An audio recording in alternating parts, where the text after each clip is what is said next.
नुकत्याच झालेल्या 5 राज्यांच्या निवडणुकांमध्ये काँग्रेसचा झालेला पराभव अत्यंत निराशाजनक आहे या शब्दात काँग्रेस नेते संजय निरुपम यांनी आपल्याच पक्षाला घरचा आहेर दिलाय। तसंच काँग्रेसमध्ये फेरबदल करण्याची गरजही निरुपमांनी बोलून दाखवली। केंद्रात जर मोदींचा सामना करायचा असेल तर राहुल गांधींना अध्यक्ष करण्याशिवाय पर्याय नाही असं मतही त्यांनी व्यक्त केलंय। या संदर्भात संजय निरुपम यांच्याशी संवाद साधलाय गणेश ठाकुरनं। माझ्यासोबत स्वतः संजय निरुपम जी आहेत। संजय जी, कल आपने एक ट्वीट किया, इस ट्वीट में आपने कहा कि कांग्रेस का जो प्रदर्शन है, खास तौर पे बंगाल और केरल, असम की बात करें तो निराशाजनक है। केरल में सत्ता नहीं आई, असम में बीजेपी वापस अपने सत्ता रिटेन करने में कामयाब हुई।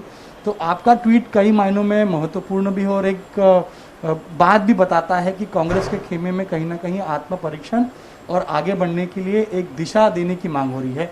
आप क्या कहेंगे? पिछले 2 बरस से आप देखें तो कांग्रेस का कोई पूर्णकालिक अध्यक्ष नहीं है।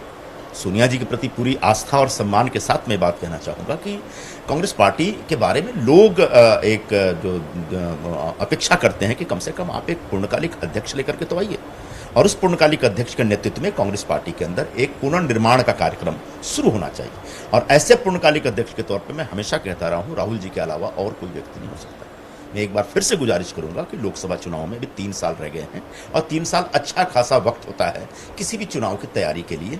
और उस लोकसभा चुनाव की तैयारी के दृष्टिकोण से श्री राहुल गांधी जी को तत्काल कांग्रेस पार्टी का राष्ट्रीय अध्यक्ष बनना चाहिए और नए सिरे से पूरे देश में जो अनुभवी और अच्छे कांग्रेस के नेता कार्यकर्ता हैं उनको जमा करके एक नई टीम, अच्छी टीम बना करके एक सही ढंग से भारतीय जनता पार्टी और प्रधानमंत्री नरेंद्र मोदी के विकल्प के तौर पर, एक सशक्त विकल्प के तौर पर हिंदुस्तान के सामने उभर करके आने का प्रयास शुरू किया जाना चाहिए। ठीक है, एक चुनाव हार जाने का मतलब ये तो नहीं है कि एक व्यक्ति की पूरी क्षमता के ऊपर सवाल उठा दिया जाए। आज राहुल गांधी जी जो बातें कह रहे हैं वो बहुत ही सेंसिबल बातें कर रहे हैं। पूरे देश में, पूरी दुनिया में उनकी बातों की प्रशंसा हो रही है। कई बार जो आलोचनाएं वो सरकार की कर रहे हैं, उन आलोचनाओं में बड़ा दम है, उसमें बहुत गहराई है और ऐसा लगता है कि बहुत सोचे समझे ढंग से सारी बातें आ रही हैं। तो पूरा देश इस समय राहुल गांधी जी को एक नरेंद्र मोदी के विकल्प के तौर पर देख रहा है। और जब पूरा देश राहुल गांधी जी को नरेंद्र मोदी जी का विकल्प के तौर पर देख रहा है तो मैं समझता हूं कि बगैर कांग्रेस पार्टी का राष्ट्रीय अध्यक्ष बने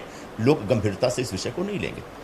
आज कांग्रेस पार्टी में जो कामकाज चल रहा है, ऐसा लगता है सब कुछ एडहॉक बेसिस पे चल रहा है, सब कुछ फॉर द टाइमिंग हो रहा है। ऐसा नहीं होना चाहिए। जो हमारे सहयोगी दल के साथी कहते हैं कि सोनिया गांधी जी की तबीयत ठीक नहीं रहती है, तो मेरा सवाल है कि शरद पवार जी की तबीयत कौन सी ठीक रहती है? इस संदर्भ में कांग्रेस के नेताओं ने, महाराष्ट्र के नेताओं ने और राष्ट्रीय नेताओं ने भी अपनी भूमिका स्पष्ट कर दी है कि इस विषय के ऊपर शिवसेना को बहुत ज़्यादा टांग अड़ाने की आवश्यकता नहीं है, क्योंकि शिवसेना स्वयं यूपीए का हिस्सा नहीं है और ऐसे में शिवसेना को इस प्रकार की बातें नहीं कहनी चाहिए। और मुझे लगता है कि ये बात सेटल हो चुकी है, ये सिर्फ शिवसेना और कुछ मीडिया के बीच चर्चा होती है। कांग्रेस अध्यक्ष सबसे बड़े दल के नेता हैं और इस नाते यूपीए की जो चेयरपर्सन है कांग्रेस अध्यक्ष ही हैं। मुझे नहीं लगता कि इन बातों में कोई सच्चाई है। कांग्रेस के अलावा या कांग्रेस को साथ लेकर यूपीए 2 क्यों बनेगा भाई, जब यूपीए 1 कांग्रेस के साथ है तो। और ऐसा प्रयास भविष्य में भी, अतीत में भी होता रहा है, जब यूनाइटेड फ्रंट या नेशनल फ्रंट जैसे संगठन बनते रहे जिसमें कांग्रेस नहीं रही है और उसका क्या नतीजा हुआ 90 के दशक में हम सब लोगों ने देखा है। लेकिन निश्चित तौर पर कांग्रेस पार्टी, जैसा कि मैंने कहा, कि पूरे देश में सबसे बड़े विपक्षी दल के तौर पर है और राष्ट्रीय पार्टी है।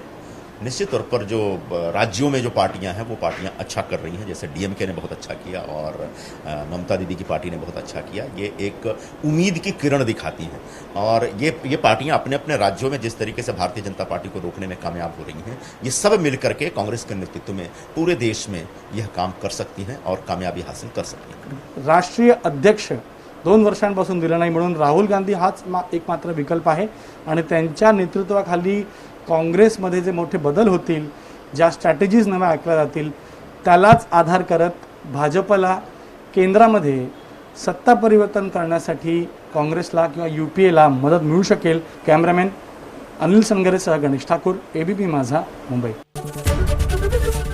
एबीपी माझा, उघडा डोळे बघा नीट।